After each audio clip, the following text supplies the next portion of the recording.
안녕하십니까. 3월 19일 목요일 오전 11시를 넘기는 순간입니다. 한자에 목불인견이라는 말이 있습니다. 차마 눈으로 도저히 볼 수 없다. 어떤 참상, 도저히 마음에 들지 않는 이런 극단적 상황을 표현할 때 목불인견이라고 합니다. 민주당과 제1야당 미래통합당이 위성정당을 만드는 과정에서, 그리고 그 창당 과정, 그리고 거기에 국회의원을 뽑는 과정, 제가 뽑는다고 말합니다. 공천이라는 말 쓰기 싫어요. 비례위성정당 후보를 공천한다. 공천이라는 말을 쓰기 싫어요. 공천이라는 것은 공공의, 공개적, 공익을 위한 그걸 추천한다. 그래서 공천이라고 하는데 이건 공천이 아니죠. 그러니까 자기들끼리 이 장막 뒤에서 이게 야합해갖고 우물쭈물해서 후보와 순위를 결정하는데, 이 꼴들이 국민을 좌절절망케 하는, 차라리 국민을 분노케 하는 건 괜찮습니다. 분노의 뒤에는 그 분노를 다스릴 어떤 대안을 제시해서 분노를 거꾸로 돌릴 수도 있습니다. 그러나 경멸의 대상, 모멸의 대상이 되면, 멸시의 대상이 되는 거, 그건 회복하기 어렵습니다. 지금 민주당과 미래통합당이 보이고 있는 꼴들이 바로 그런 지경에까지 이르렀다. 민주당은 이해찬 대표와 당직자들이 나서서 미래통합당이 비례정당을 만드는 것에 대해서 의석 도둑질, 가짜정당, 우리는 그런 것을 만들면 똥물에 손발을 적시는 것이다. 그렇게 해서 미래통합당의 황교안 대표 등을 검찰에 고발까지 했어요. 이게 불법 행위를 하고 있다고, 정당법, 공직선거법 다 위반하고 있다고. 이랬던 민주당이 이제 비례정당을 만들었습니다. 처음에는 정의당을 같이 일을 도모하는 것처럼 보이다가 정의당 완전히 내쳐버리고 친문 계열의 신생 정당들하고만 손을 잡고 더불어시민당을 창당하게 이르는데, 거기에 연대한 4개 정당이 여러분이나 저나 듣도 보도 못하고 작년에 패스트트랙에 올려가지고 12월 막바지에 국회를 통과한 민주당과 1+4 체제에서 자유한국당을 쫓아내고 의원들을 통과시킨 그 직후에 모두 창당된 정당들이고, 그 중에는 지난주일에 창당 등록한 정당도 있습니다. 그러니까 민주당과 이 4개 정당이 연합해서 더불어시민당을 만든다고 하는 그 4개 정당, 제가 후위를 위해서 이름을 위해서 밝히겠습니다. 하도 생소하기 때문에 보고 얘기를 하겠습니다. 기본소득당, 시대전환당, 평화인권당, 가자환경당. 여러분 못 들어보셨죠? 이건 지금 국회의원이 하나도 없습니다. 그러니까 이 4개 정당하고 민주당이 야합했죠, 야합. 이래가지고 민주당이 뭐라고 얘기하는가 하면, 이게 야권 계열의 정당과 우리는 비례정당 원칙을 살렸다. 참 소도 웃을 궤변을 터뜨리고 있는데, 이 4개 정당에는 현재 알려진 바로는 의석을 하나씩 준다는 겁니다. 하나씩 주면, 그 다음에 이 선거 끝나서 그 의석이 확보되고 나면 나머지 당에 줄을 섰던 김홍업 씨를 비롯해서 이런 사람들은 다 민주당으로 돌아가고, 이 사람들은 원래 자기 당 이름의 소속 국회의원으로 남습니다. 그러니까 누가 말했지요? 이게 떴다방이 된다 이거죠. 4개 정당이 떴다방의 역할을 해준다. 떴다방을 만들어가지고 민주당의 힘을 돋아주고 그 대신에 대가로 국회의원 의석을 하나씩 차지한다. 심상정 정의당 대표는 어제 관훈 토론 등에서 말하기를, 민주당이 본시 소수정당인 정의당 등에 대해서 의석 확보 정책으로 비례대표제를 채용을 해놔놓고 지금 하고 있는 이 짓거리는 헌법에 위반되는 행위일 뿐 아니라 의석 도둑질을 하고 있다 그랬어요.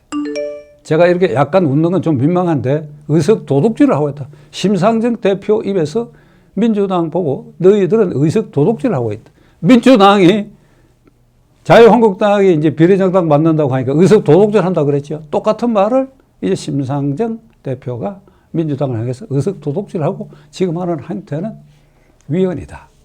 이게 비례정당 후보 이 개념은 심상정 대표의 정의당에서 아이디어를 냈고 특허권은 정의당에 있는데 완전히 내쳐져 버리고 원정의당으로 돌아갔습니다. 그래서 관훈클럽에서 결론으로 말한 것은 정의당 같이 올바른 정당도 하나 있어야 된다.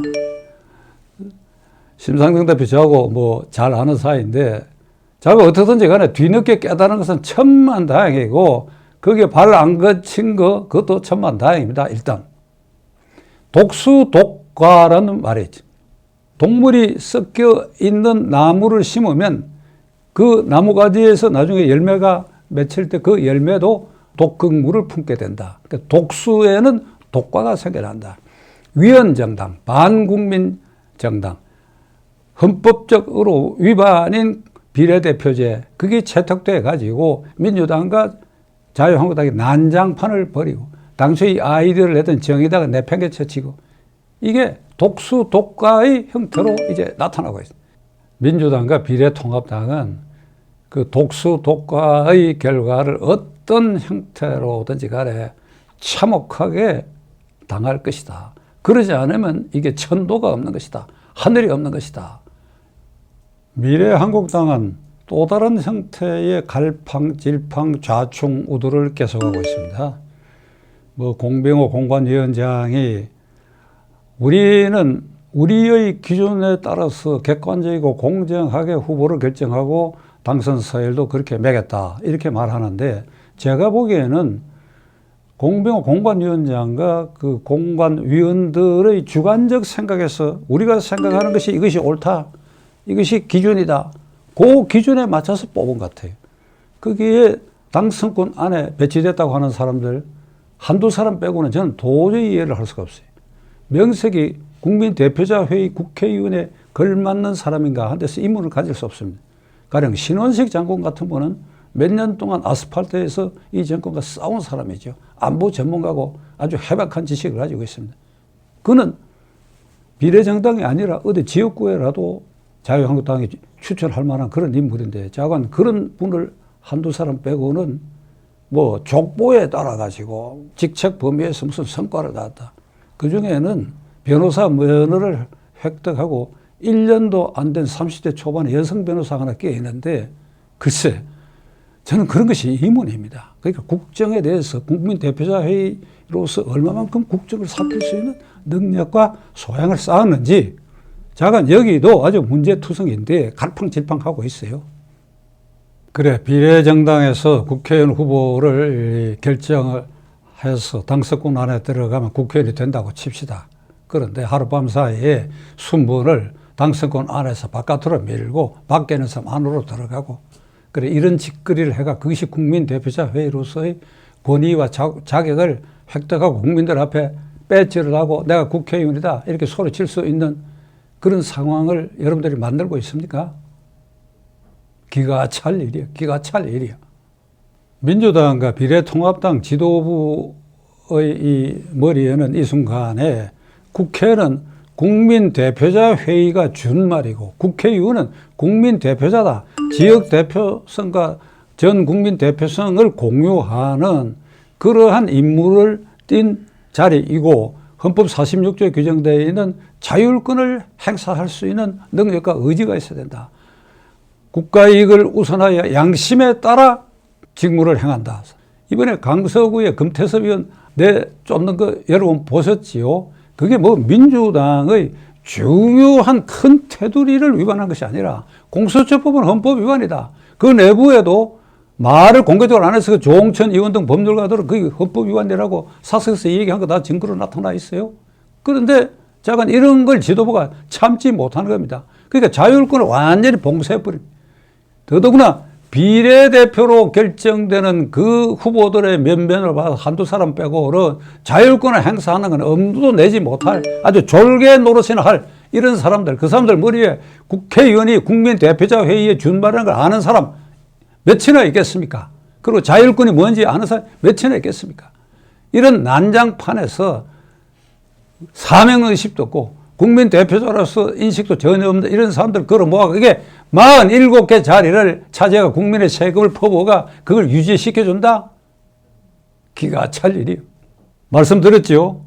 저와 시청자 여러분들은 국민의 한 사람으로서 헌법기관의 국민이라는 이 집합 개념을 구성하는 구성분자들입니다. 이 우리가 국민이 이걸 내쳐야 되는데 순간적으로 내칠 방법이 없어요. 위원이면 위원회에서 효력을 정지시켜야 되는데 그럴 힘이 당당히 없습니다. 이제 두고 봐야 되겠는데 어떻든 이번 국회의원 선거 과정을 지나고 나면 비례대표제가 가미된 공직선거법 이건 폐기돼야 되고 또 나아가 지역구 선거에 있어서 헌법 8조를 위반하는 이 정당의 행태 이걸 반드시 고쳐야 됩니다. 저는 문희상 의장은 20대 국회 말기 5월 말까지 임기가 남아 있으니까 4월 15일 총선이 끝나고 나면 그 국회의원 당선자, 지역구 당선자 253명 그리고 별도로 47명의 비례대표 후보로 국회의원으로 결정된 사람, 특히 47명은 특별 교육을 시킬 것을 부탁드립니다. 이왕 이렇게 해놨으니까 특별 교육, 어떤 특별 교육이냐. 한국 헌법학회하고 연대해가지고 이들을 일정 기간 불러 모아가 한 일주일 아주 학습을 시키세요. 강행 교육을 시키세요.